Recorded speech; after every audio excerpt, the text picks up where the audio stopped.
Here's a helpful video for finding the GCF, greatest common factor, and the LCM of a set of numbers. LCM, least common multiple. So remember that in order to find the greatest common factor or the least common multiple, you must have two or more numbers. We're going to show you the latter method. So if I take the two numbers 18 and 30, and I draw this little L-shaped piece of our ladder, and I ask myself, what is a common factor of 18 and 30? What's a number that goes into both? Well, if I'm not too sure, I could just start. Well, I know they're both even, so I can factor out a 2. That doesn't mean it's the only choice, but I just said, let's do that. 2 into 18, 9 times. 2 goes into 30, 15 times. Because 9 and 15, I can factor out, and they have a common factor, I draw another step to my ladder. 9 and 15, well, they're both divisible by 3. 3 times 3 makes 9. 3 goes into 15 5 times. Now, 3 and 5 are both prime. I'm looking at this bottom row. 3 and 5 are both prime, so I'm done. If there are no more common factors, then I am finished at that point.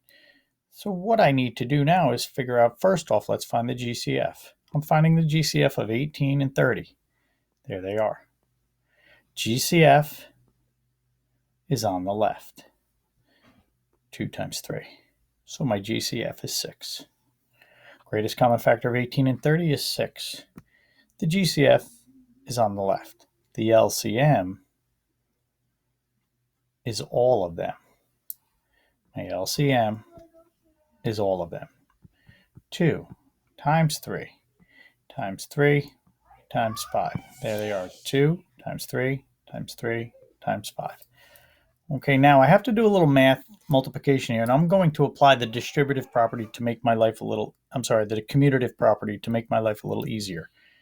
I'm going to start with 2 times 5 first because it's a multiple of 10, which is 10, and makes my multiplying easier. So I have 10, that's 9, so 10 times 9 is 90. So my least common multiple is 90. Now I could also list out the factors. There we go. That's one way. I don't love that one, but it does work.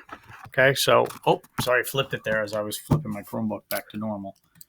There we go. That is using the ladder method to find least common multiple and greatest common factor. Hopefully this helped. I apologize for the sloppiness.